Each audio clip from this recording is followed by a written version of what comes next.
nossa tarde, no nosso bloco 3, falando sobre conectar pessoas à estratégia de negócios, convido ele, ex-diretor de RH na OLX, hoje representando a Comp, ex-campeão de braço de ferro, Felipe Ducas, ela que hoje é diretora de RH na BrisaNet, Simone Caixeta, e Kerly Kailisto, gerente global de efetividade organizacional na Braskem, que já morou no Japão sozinha e sem falar japonês. Aplausos, pessoal.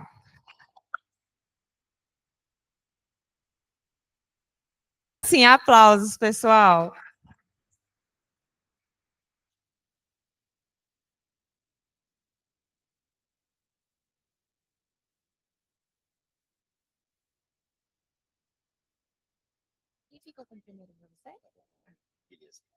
Fiquem à vontade, sejam bem-vindos.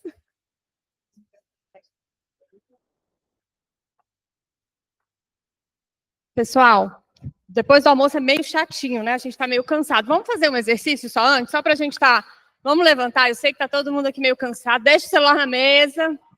É rápido, é super rápido. A gente vai tirar braço de ferro, tá, pessoal? Como a Bárbara avisou. A gente vai fazer correr, vamos lá. A gente dupla, vamos tirar braço de ferro. Agachamento, todo mundo prepara. É o seguinte, é prancha. Bora pra prancha, isso. Boa. 1 minuto de prancha, boa. Vamos lá, é super simples. Só que tem que ter concentração e principalmente tem que ter disciplina. Tá todo mundo aqui? Ah, tá muito fraco. Tá ou não tá? Então, beleza. Quando eu falar 3... Você não pode pegar nada que está na sua mesa e tem que estar numa mesa contrária. Ou seja, quem está no fundo vem para frente. Não pode pegar celular.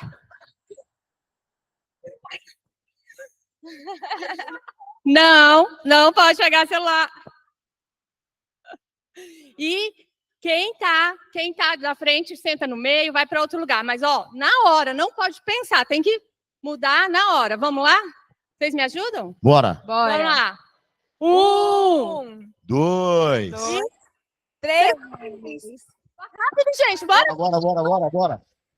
Nossa, esse pessoal tá mesmo muito lento. Quem quer sentar na frente, Quem sentar atrás vai ter ninguém. Quem sentar atrás vai responder pergunta agora. A gente já começa perguntando lá do fundão, então, né? Tem que não, hein? Beleza, muito bom. Pessoal, valeu, pessoal. É só um quebra-gelo, que a gente volta do almoço meio triste, é muito mais só pra gente quebrar um gelo. Vamos aí. Mas vai ter braço de ferro, tá? Vocês não vão passar ilesos, não. Brincadeira. Bom, pessoal, boa tarde. É um prazer estar aqui com vocês. Tá na agulha já, próxima apresentação.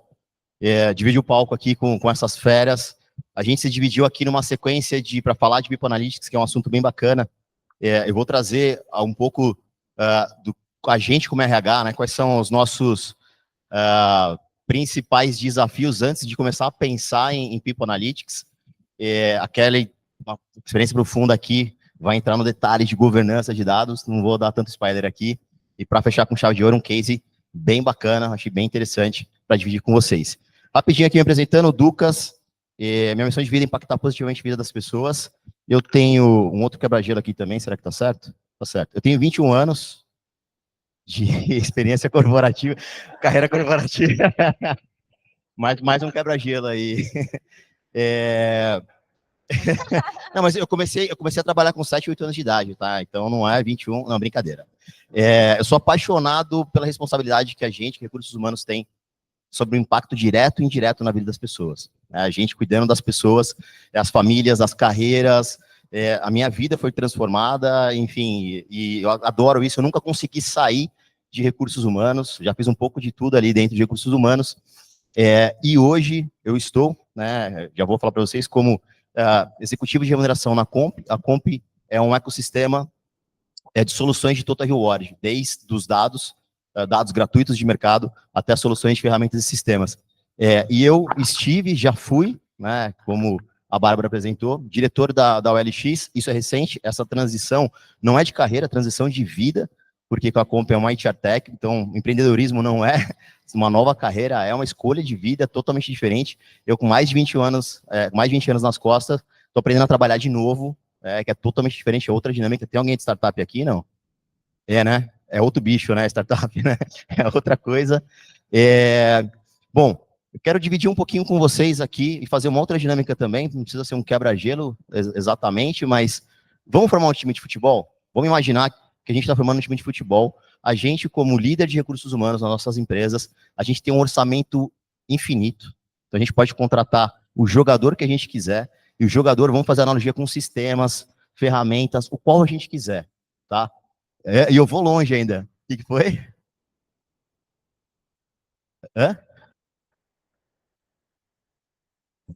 Boa.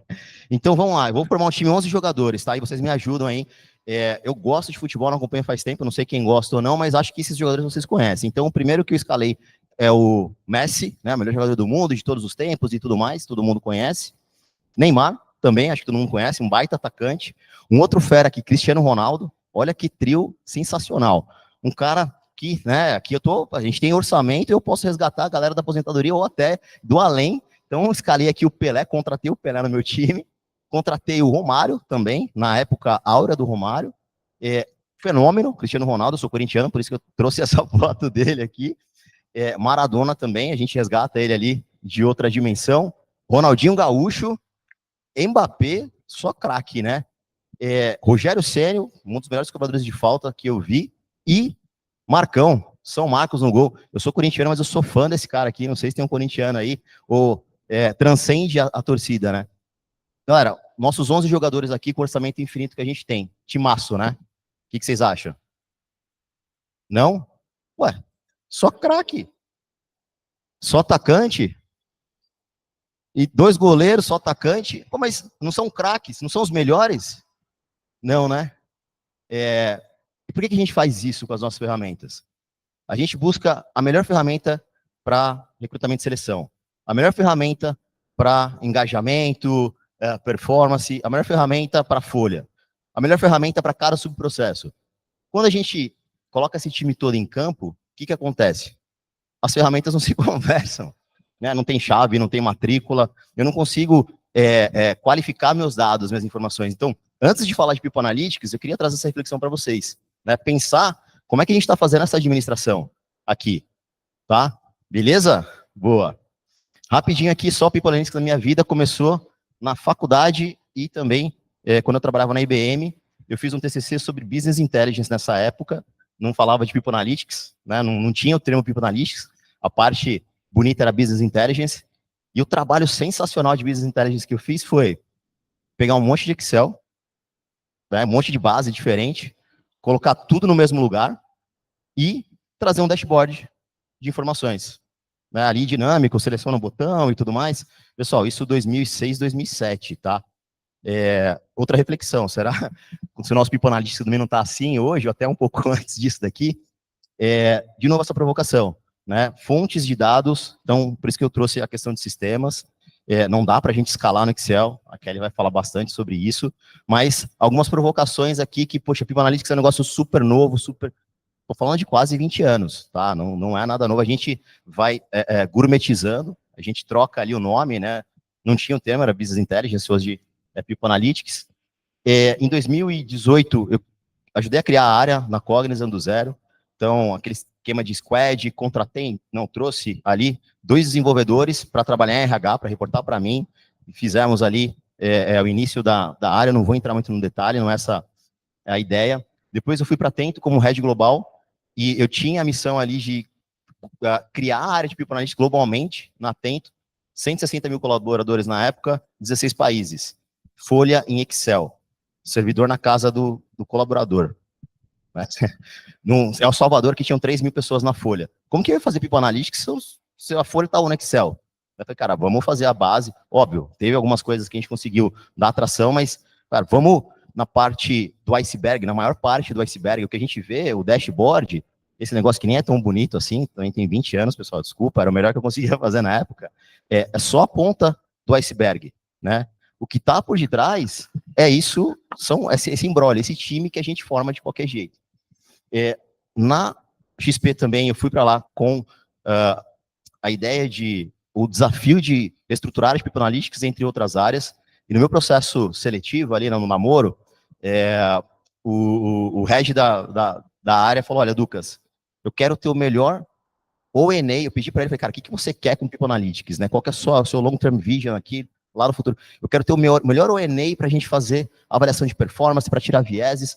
O ONA, não sei se todo mundo conhece, é Organization Network Analysis, e a gente usa de dados ativos ou passivos, depois a gente pode até entrar se tiver tempo, para analisar a relação entre, né, os times, os colaboradores, enfim, tem bastante coisa bacana para a gente estudar. Então ele queria um negócio que é super sofisticado. Eu falei, puta, que legal.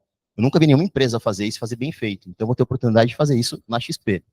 Cheguei e não tinha matrícula. Eu tinha 9 sistemas e os sistemas não se conversavam. Era CPF, e-mail, cara. Então, para eu chegar no ONA, eu preciso tratar a base antes.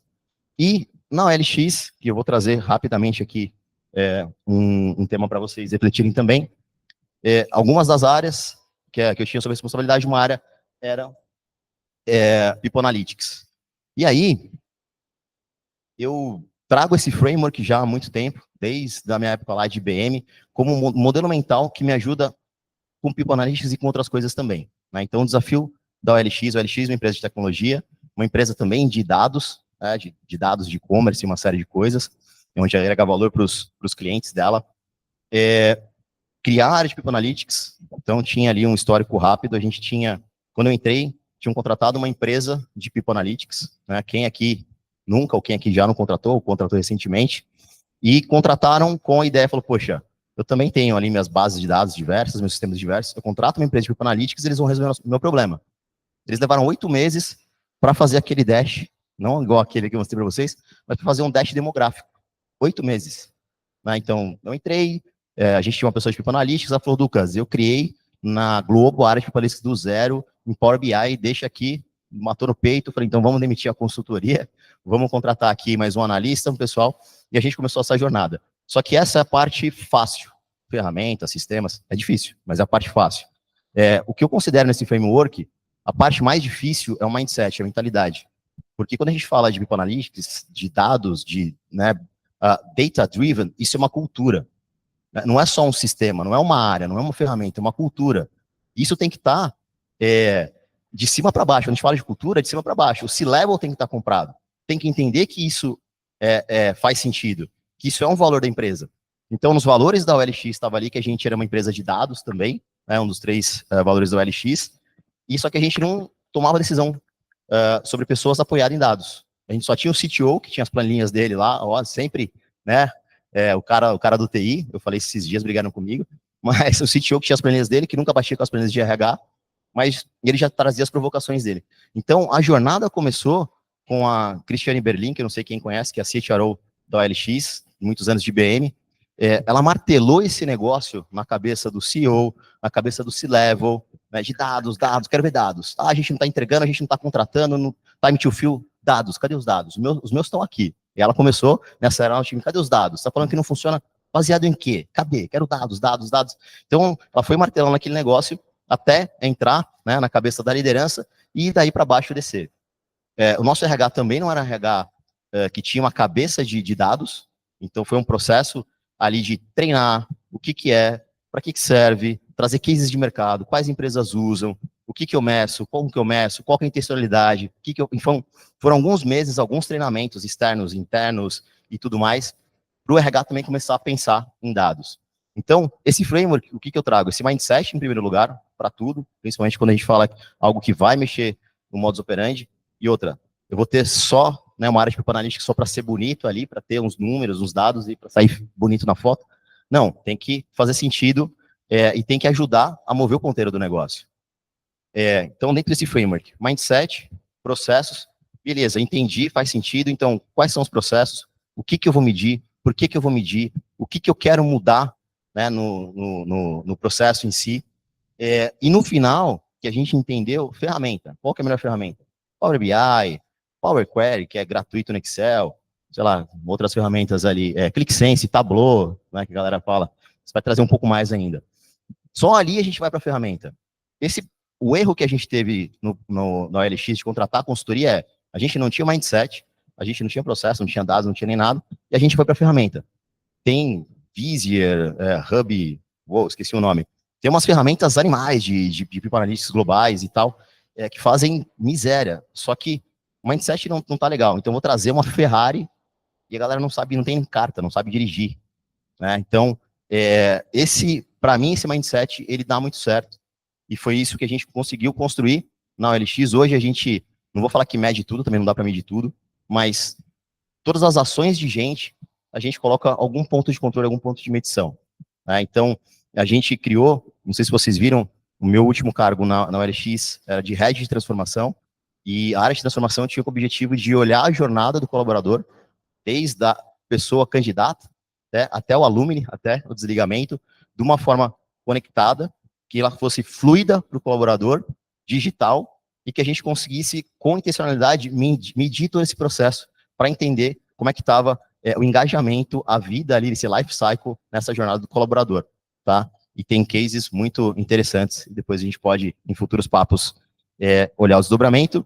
Aqui, as meninas vão trazer também, acho que um pouco mais de detalhe, mas era um pouco do que foi construído lá atrás. Foram 2 anos, eu estou pegando uma jornada de 2 anos, para a gente chegar no segundo estágio ali, né? Pô, eu tenho o descritivo, eu tenho aquele dash, eu tenho os demográficos, eu tenho o Power BI bonitinho, consigo fazer diagnóstico, e a gente já estava também numa tocada preditiva de attrition, que é o primeiro que a gente vai fazer, né? Então a gente acerta as bases, pega os dados históricos, as meninas vão trazer um case bem interessante, mas trazendo um pouco da jornada, e a gente já estava olhando o preditivo, e sofisticar, eu não sei quem está no prescritivo aqui, ou pretende estar, que é a parte, né, sofisticada de analytics, que aqui a gente entra também em outras questões, a gente está falando de dados para não enviesar a tomada de decisão.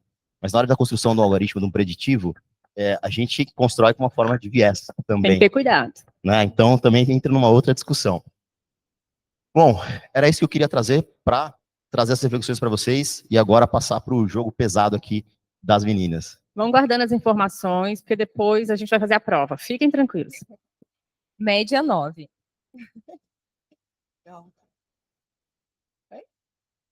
Pronto. Boa tarde, primeiro, todo mundo. Eu sou a Kerly, eu trabalho na Braskem atualmente. Hoje eu sou responsável pelo time de People Analytics. Porém, a gente é uma estrutura que olha com a visão cross em vários aspectos. Mas antes de eu falar um pouquinho do meu time, vou me apresentar. Eu sou engenheira metalurgista, então, assim, para vocês já podem falar para alguém que vocês conhecem alguém que é engenheiro metalurgista, que quase ninguém conhece, e também fiz mestrado em engenharia de materiais também. E aí eu fiz sanduíche no Japão, que foi uma experiência bem legal também, onde eu comecei a aprender metodologia, passei pela Falcone. Então, sempre trabalhei com esse viés de números, indicadores e dados. E hoje estou aí liderando esse time, que a gente tem 3 pilares aqui, que é People Analytics, que eu vou entrar mais um pouquinho, o outro pilar, outra equipe dedicada à governança, e o outro, Tech Solutions, que a gente também faz a gestão do PeopleSoft. Uma curiosidade, a gente fica na estrutura de RH, porém, metade do meu time é TI e metade é engenheiro. Isso é muito legal, porque quando eu comecei efetivamente como RH, há uns 3, 4 anos atrás, eu entrava nas reuniões, aí era uma empresa de produto, o pessoal falava mal dos engenheiros, né? Ah, não, porque olha lá, aquele engenheiro pediu um tanto de número, eu falo, prazer, o seu engenheiro está aqui, ó, pode reclamar. E foi muito legal, e eu acho que é uma diversidade que agrega muito, porque a gente tem outro olhar, assim, até no meu time aqui mesmo, a gente é engenheiro e tem o time de IT, com formação, né? Eles também estão aqui em efetividade. A gente consegue ter trocas e traz uma diversidade. Aí a gente traz para a pauta com os BPs juntos, com os COIs. Então, de repente, você tem vários olhares. Então, tem uma equipe que está olhando para o sistema, tem uma equipe que está olhando para como trazer aquela informação, tem uma equipe que está trazendo, olha, a sensibilidade daquela informação para atuar no dia a dia. Então, eu acho que é uma mistura legal, é uma diversidade legal. E aí, mas o que a efetividade organizacional faz, né? Porque às vezes eu fico lá no LinkedIn, acho que só a gente tem esse nome, mas eu vou traduzir, é a área de gestão.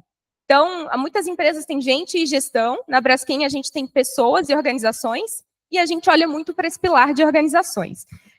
A gente procura sempre olhar processo, otimizar e trazer melhoria contínua. Então, a gente mapeia processo, a gente implanta a ferramenta, a gente faz desdobramento de metas corporativas aqui também, e a gente sempre tem esse olhar de trazer inovação, porque a gente é uma equipe que tem que estar sempre antenada. Então, por exemplo, quem aqui tem PeopleSoft, né, seja Oracle, Workday, a gente sabe que sempre está atualizando. Então, tem uma equipe, né, de Product Owners, que eles são basicamente Product Managers, que eles estão indo nos eventos da Oracle, vendo o que está vindo de novo, inteligência artificial, o time de People Analytics também. Então, a gente também tem esse olhar de trazer inovação. Então, basicamente é isso. Então, vamos lá.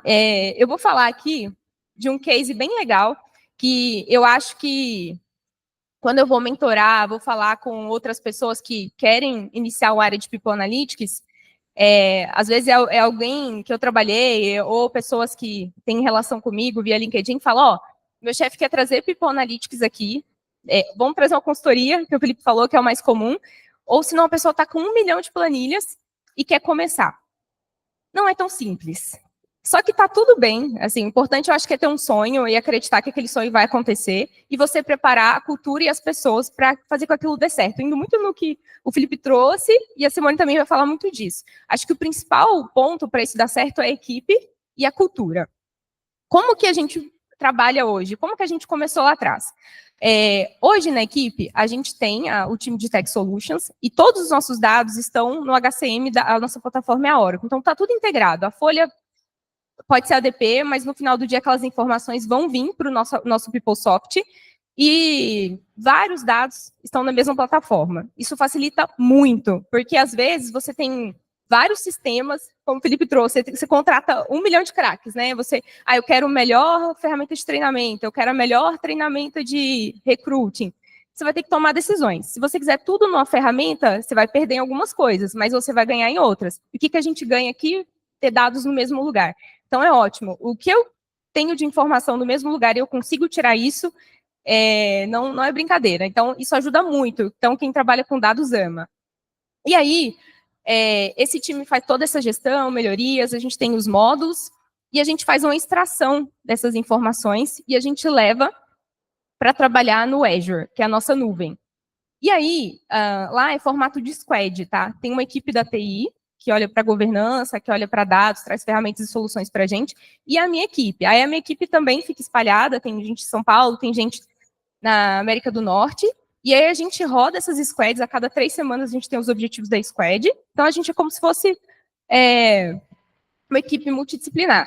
E é legal porque a TI provoca a gente e a gente provoca. Porque a gente está no RH e a gente tem que trazer o olhar de RH. Então, eu tenho que atender o meu cliente na ponta, o meu COI, o meu BP, e eu tenho que traduzir isso para a TI construir com a gente a solução. Então, por exemplo, eu quero levar os dados tal, eu quero criar essa view, e a gente precisa fazer essa informação. É tipo um encanamento, pessoal.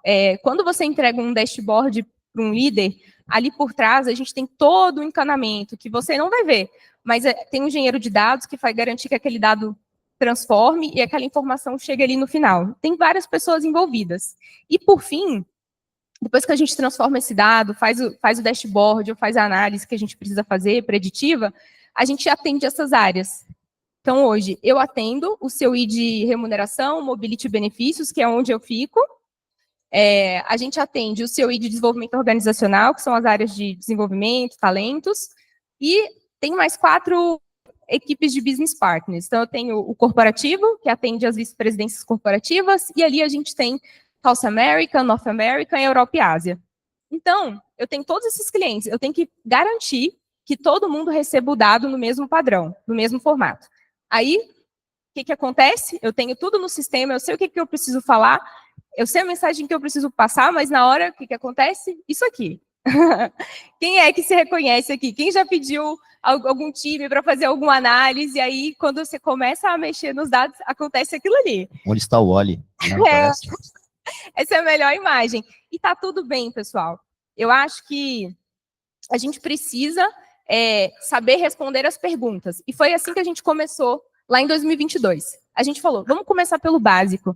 Vamos dar para os líderes aqui, para as pessoas que a gente quer atender desses Center of Expertise, né? Porque aí eu tenho várias áreas ali, né? Vou ter desde mobility até o time que trabalha com sucessão.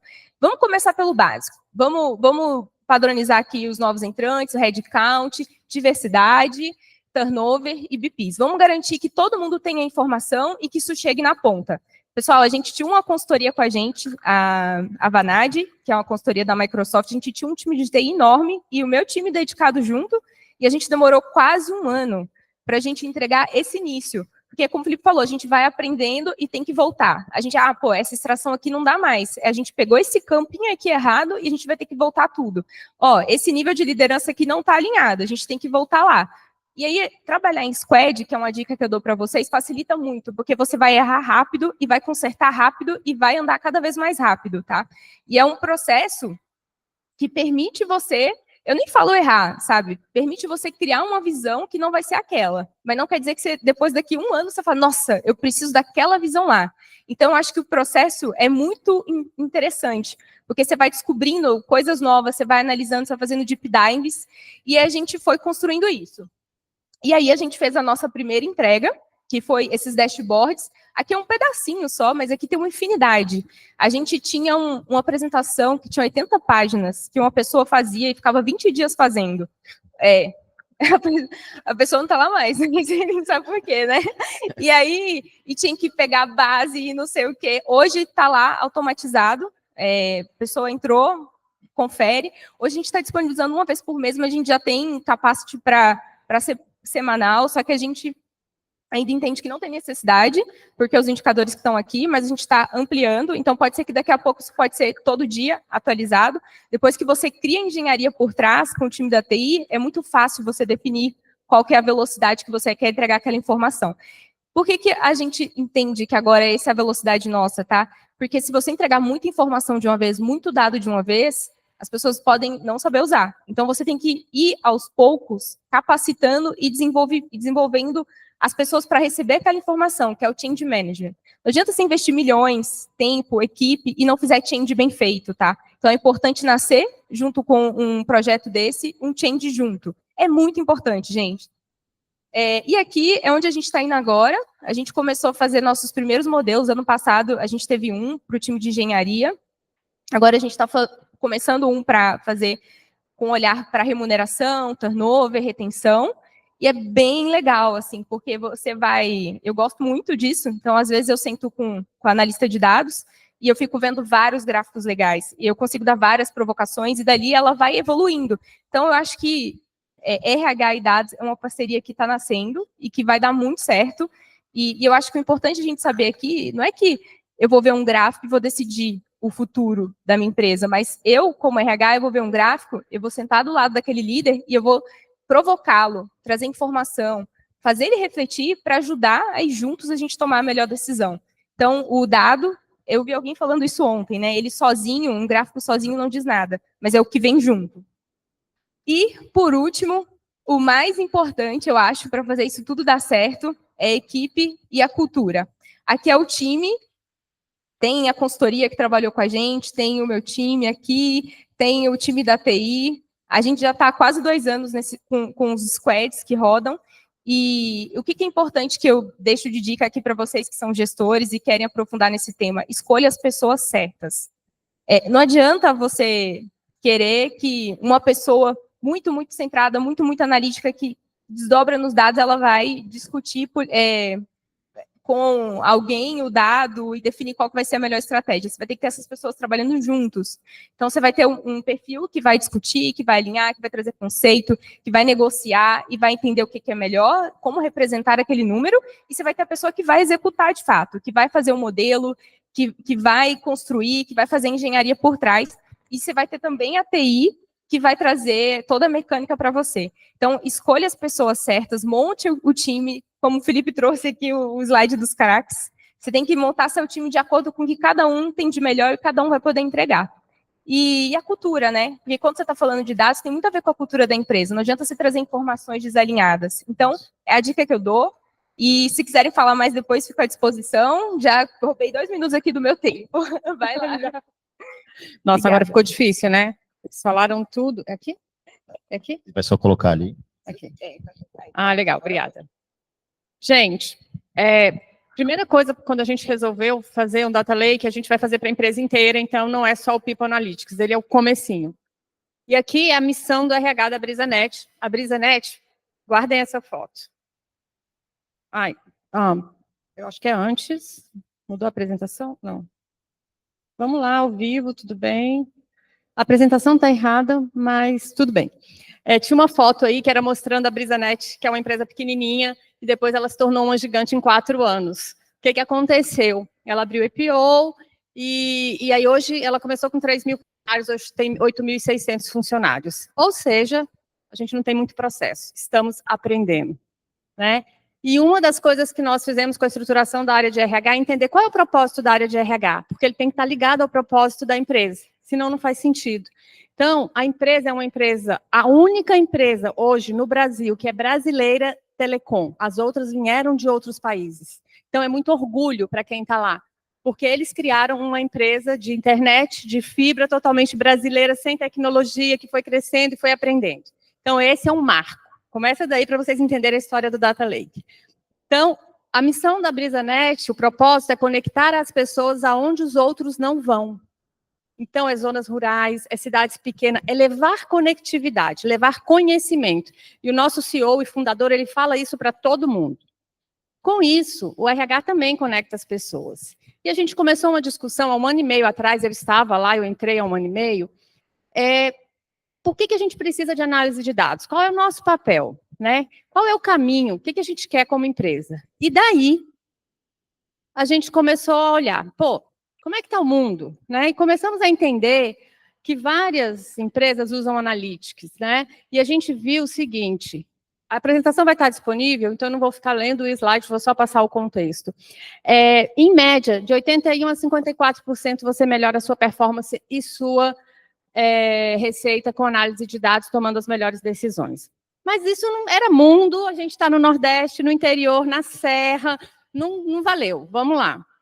Então, os dados estão sendo utilizados. Vamos pesquisar mais um pouco, e aí a gente viu que a Netflix, está ligada ao nosso negócio, é importante.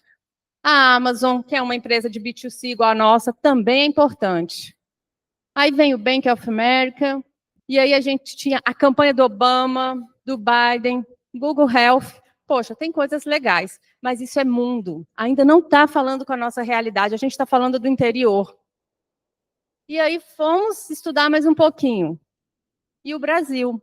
Tem gente no Brasil se conectando. Então, a gente viu que a Magalu, que o Nubank faz isso, que tem outras empresas ali também, Algar, a CERT, ou seja, a academia. Então, os dados estão evoluindo e as pessoas e as empresas. Isso é importante. Os dados ajudam a gente, não a monitorar, mas a crescer. Isso tem a ver com cultura de mindset de crescimento.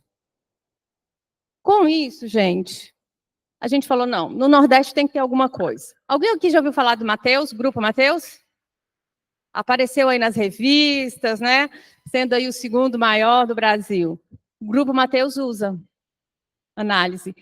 São Geraldo, que é uma marca lá de refrigerantes e picolés. Rap Vida. O Beach Park, que é um sucesso. E também a M. Dias Branco. E aí a gente começou um processo de convencimento, não, influência com a nossa diretoria. O porquê nós precisamos ter um Data Lake. O porquê o RH tem que ser o patrocinador. Porque a gente está falando de mudança de cultura. E aí eu vi aqui nos outros momentos, vocês perguntando e várias pessoas trazendo que a cultura é importante, qual o papel do profissional de RH, se ele se encolheu, se ele não se encolheu. E eu conectaria com cada um de vocês para pensar o seu propósito individual. O que você está fazendo na sua atividade hoje? Porque o meu propósito conversa com a BrisaNet. E é por isso que eu topei o desafio de conectar pessoas aonde elas não estão. E é por isso que o meu time, com toda dificuldade, só para vocês terem uma ideia, eu tenho um time de mobilidade que toda segunda viaja 4 horas de ônibus, leito, confortável, mas são 4 horas, e toda sexta 4 horas. Porque o senhor resolveu não tirar a BrisaNet lá de onde ela nasceu, que é no interior do Ceará. Então, eu tenho pessoas em mobilidade que moram em Fortaleza, em São Paulo, mas que a cada 3 semanas eles vão trabalhar na sede, para não perder a chama da sede. E daí surgiu a nossa ideia. O que a gente vai fazer? Convencemos a diretoria, sabemos que no Nordeste utiliza, nós criamos o Brisa Dados. A ideia do Brisa Dados é nós termos indicadores, análise, tecnologia e cultura. Qualquer número da empresa vai surgir desse sistema. A gente vai partir dali. Mas vocês acham que dá para fazer isso do dia para a noite? Não. Tem muito convencimento, tem muita influência.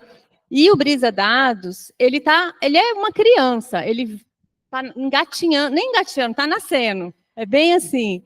Então, em 2024, nós fizemos todo esse trabalho de estudo, de cultura, de entendimento, de reforço. Agora a gente está fazendo um case de sucesso que a gente está monitorando, então a gente está fazendo um piloto e vai fazer isso durante todo o ano de 2024 de acompanhamento. 2025 a gente quer ser um centro de soluções de negócio, estamos trabalhando para isso, trazendo sistemas.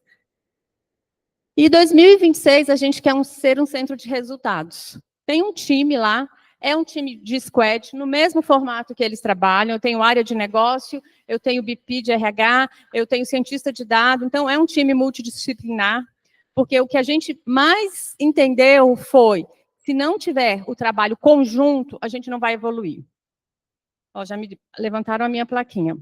Aqui é só o formato como a gente colocou, então essa é a nossa base, a gente define os objetivos, coleta e integra, então o nosso Data Lake está com esse formato, ali no centro é onde a gente vai dar a informação para os clientes e para o negócio, então isso está estruturado hoje, nós temos 7 pilares, onde a gente vai fornecer todas as informações. E aqui a gente tinha um problema, que é onde eu queria chegar, porque é muito importante, assim. A gente tinha um problema de produtividade, esse foi o nosso case. Nós estamos em todo o Nordeste, temos 2.400 instaladores, a empresa tem uma característica muito própria, que ela faz fim a fim, então ela não contrata torreiro, ela faz a torre, ela puxa a fibra, ela leva a internet na casa do cliente. Então, por isso são 8.600 colaboradores. Com isso, eu tenho uma baixa produtividade, às vezes, na ponta. E nós começamos a entender que estávamos perdendo qualidade. O cliente começou a reclamar. E nós dividimos eles, em quartil. Nós dividimos eles em quartil. E, com isso, a gente conseguiu identificar que a gente tinha um problema de quartil. Então, nós dividimos em 4 quartis, e no último quartil era onde não estava boa a performance. Não, então vai demitir todo mundo. O RH vai ficar louco, não dá. Eu já faço 435 contratações mês, não posso fazer mais. Mas a gente resolveu fazer o seguinte, colocar metodologia, governança, desenvolvimento, recompensa. Então, como é que a gente melhora todos esses aspectos para que lá na ponta ele tenha o sentimento de melhoria e de apoio? E a gente começou o trabalho.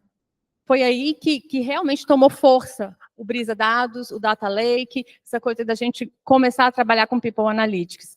Então, a gente fez o diagnóstico, coletou o resultado. Hoje, nós temos uma reunião quinzenal para avaliar os dados dos técnicos com a área de negócio e a área de performance e o BP. Então, é uma tríade, não faz nada sozinho. A decisão não é tomada só pelo negócio e nem só pelo número. Então, tem ações de curto prazo, ações de médio prazo e ações de longo prazo. E tem o feedback para o colaborador, onde ele também tem que se comprometer se ele quer continuar na empresa. E com isso, a gente começou ali a melhorar a nossa performance. Vocês vão ver que o nosso resultado ainda não é um resultado satisfatório, mas ele já melhorou 19% no primeiro trimestre, com todas as ações que foram implementadas. E a ideia é que a gente passe a ter um resultado acima de 85% positivo. Teve ganho na receita, a gente ganhou eficiência, retroalimentamos o fluxo de desenvolvimento, melhoramos a liderança, melhoramos a comunicação, mas o grande fator que eu acho que realmente influencia a BrisaNet é o DNA dela. Porque a partir do momento que ela tem um propósito de crescimento e as pessoas se conectam a isso, a gente começa a influenciar as pessoas. E o RH da BrisaNet hoje, a diretoria de RH, ele tem performance, planejamento estratégico, todos os subsistemas de RH, comunicação, né, e dados, que está dentro de performance. E aí todo mundo me pergunta, mas por que está dentro de RH performance? Não é porque tem que andar junto ou separado, não é porque é do CFO, porque a gente entendeu que se nós não evoluirmos na nossa cultura, e esse trabalho está sendo feito, se nós não evoluirmos na cultura de time, que é o nosso foco, a gente não ia conseguir crescer como a BrisaNet precisa e ser uma das maiores, porque a nossa meta é ser uma das maiores do Brasil daqui a 10 anos, em 2030. É isso. Aqui, gente, tem só uma coisa, desculpa. Uma provocação que eu queria deixar para vocês. Quem é o profissional do RH do futuro? Porque muito se pergunta, mas a gente sempre pergunta olhando para o outro. Então, perguntem para vocês, para cada um de vocês, o que vocês esperam de vocês daqui a 1 ano, daqui a 2 meses, daqui a 3 meses, porque ele vai precisar ter visão estratégica? Vai. Vai precisar fazer gestão de conflito? Vai. Ele vai precisar fazer análise de dados, ele vai precisar fazer a gestão de bem-estar e cultura, mas ele, primeiramente, precisa ter propósito. Então, essa é a provocação que eu queria deixar para cada um de vocês.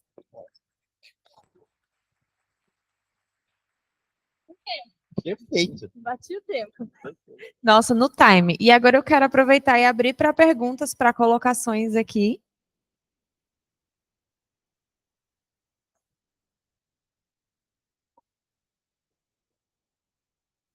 Olá, boa tarde, Felipe Dourado. Queria escutar um pouquinho de vocês, acho que dos três, assim, um conselho ou a coisa que acho que foi o maior diferencial de vocês para ter a adoção dos líderes em relação ao People Analytics, não tanto na implementação, mas mais na utilização depois que vocês já tinham conseguido trazer a ferramenta e, enfim, colocar todo o processo. Obrigado. Pode. Não. Tá, pronto. No caso da Braskem, eu tive muito sorte, porque quando eu entrei lá, todo mundo já acreditava muito nos dados. Então, eu tinha uma equipe da TI disponível e o meu líder e todo mundo do RH já demandando pelos números. Então, a gente já tinha um pacote de números que a gente já reportava. E aí, eu acho que o maior desafio com os outros líderes que não eram da nossa estrutura foi trazer a mesma linguagem para todo mundo. Mas a empresa já é pautada em número. Então, isso facilitou muito o nosso trabalho. Eu acho que a maior dificuldade mesmo foi garantir que todo mundo ia entender se a mesma formação, o mesmo padrão nas 11 vice-presidências. E meu xará, quase xará, Felipe Dourado, não? Fih ou Fê? Fê, quase. Na OLX foi o cascateamento do topo. Tá? Então, o seu convencido, ele tinha o dashboard dele na mão. E aí ele questionava o C-Level, por que está assim, por que está assado o número. E o C-Level, abaixo, ali, o management team, tinha o dashboard deles. E aí a gente foi dando acesso e quebrando, fazendo as quebras. Só que as reuniões de pessoas eram dentro do dash, cascateadas. Então, poxa, o meu C-Level, a Cris, ia olhar o dash. Então, se eu não olhasse, fizesse minha lição de casa, ali me perguntar o que eu ia falar. Então, começou essa cultura mesmo de cima para baixo, olhando os números, qual que é a cadência, né, qual que é o processo que a gente vai utilizar, essa ferramenta, e essa é a cadência. Então, mensalmente, alguns indicadores, mas uma vez por trimestre, todos os executivos faziam essa reunião de cascateamento. Né? Então, meu chefe vai olhar, deixa eu estar preparado aqui, porque no final bottoms de baixo para cima, bottoms up, né, mas a cultura veio de cima, mas eu sei que meu chefe ali está olhando. Né, se o CEO não está nem aí, o C-Level não está nem aí, cara, qualquer coisa que tiver aqui de dados, de número, não vai fazer diferença. Então, acho que essa é uma dica importante. A galera tem que estar comprada em cima. E depois fazer esse cascateamento. Não vai. Só uma dica.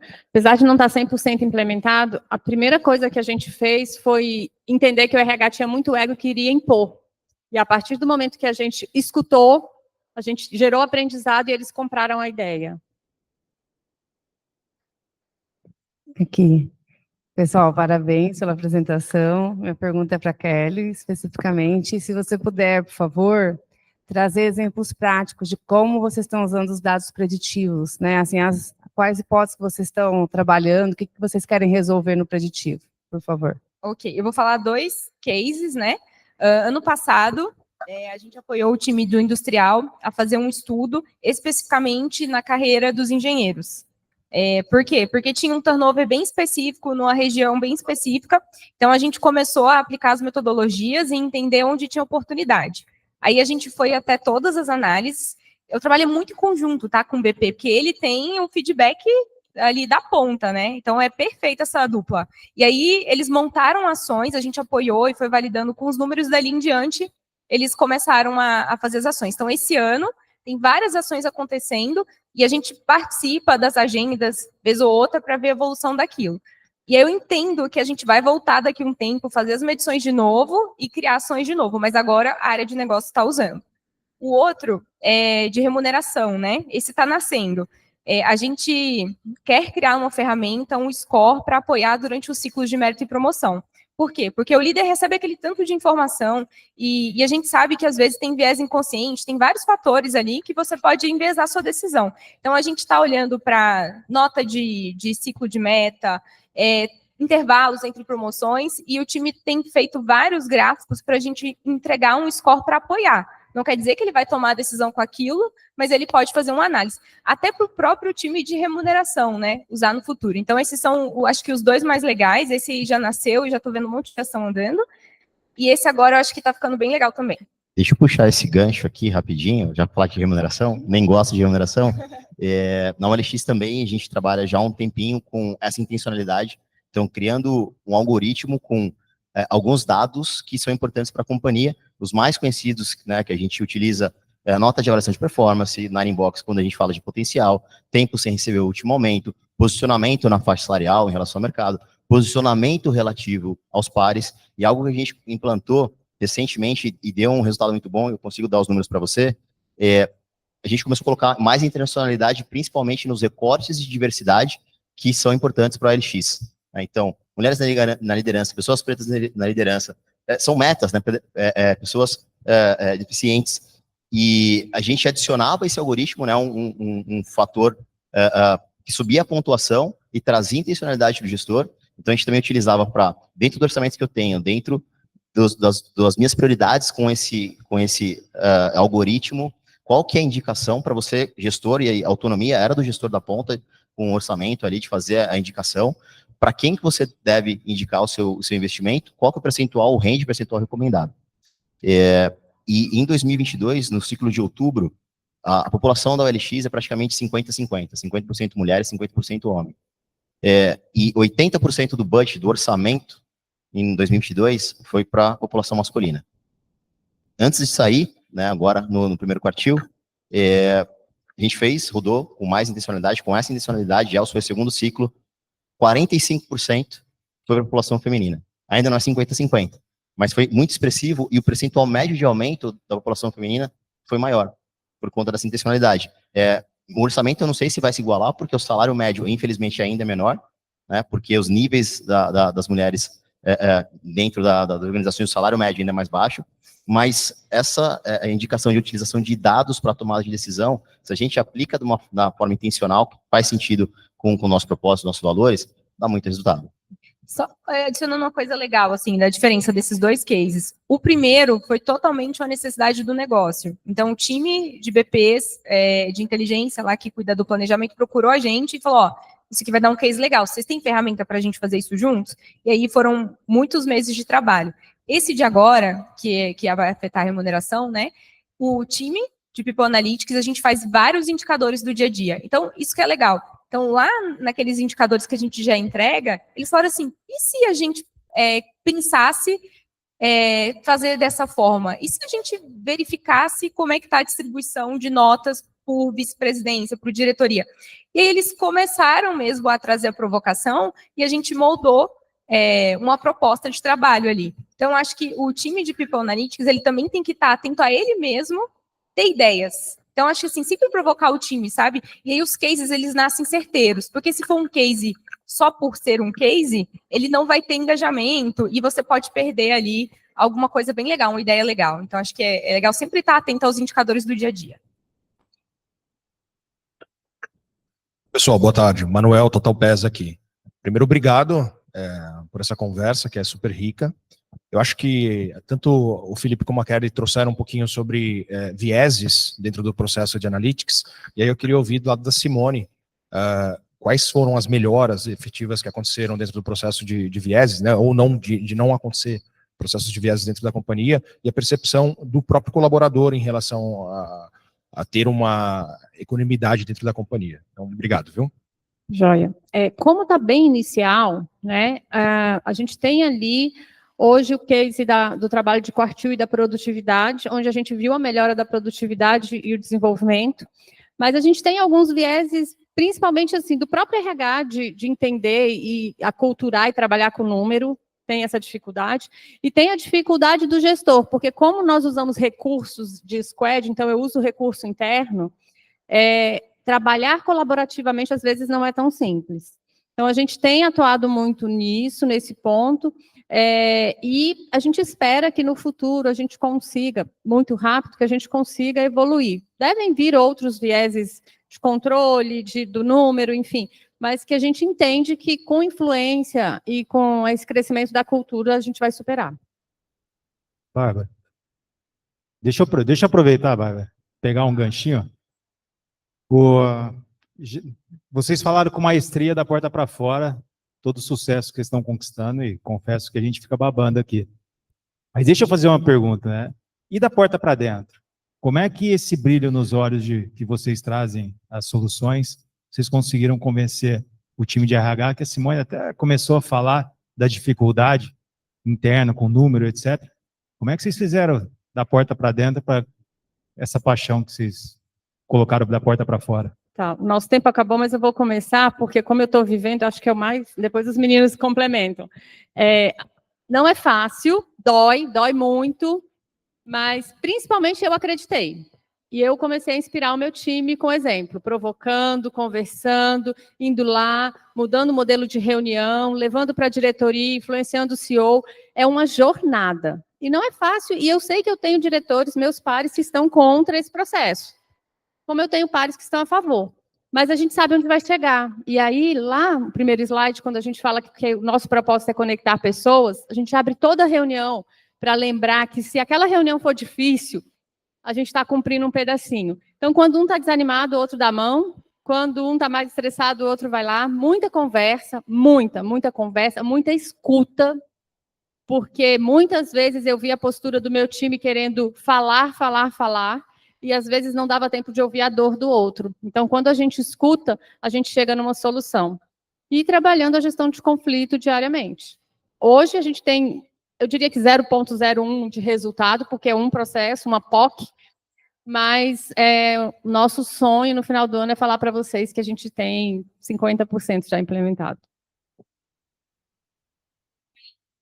Bem simples, assim, na minha resposta. Se você ama o que faz, se você acredita no que você faz, vai atrás, que de tanto você repetir aquilo ali, uma hora as pessoas na sua volta vão acreditar também. Eu acho que dados é isso. Confia, segue no seu propósito e não desiste, que você vai conseguir contagiar. Rapidinho, de cima para baixo. Cris Berlin, que é engenheira e é CHRO. Né? Então, números dados para ela é importante. Então, ela traz isso, essa temática, para o tempo todo, só que a gente deu ferramentas para que o RH conseguisse fazer. Primeiro, toda a higienização, bases, dados, aqui são os DASH, são as informações, correlações, instrumentalização de como utilizar os dados, como formular a hipótese, mas isso, de novo, uns 2 anos, só que veio de cima, né, galera? Traga-me dados, eu acredito em Deus, o restante me traga dados e fatos. Então, um pouco disso daí, mas é na cultura de cima para baixo. Bom, aplausos, pessoal, para o nosso trio aí.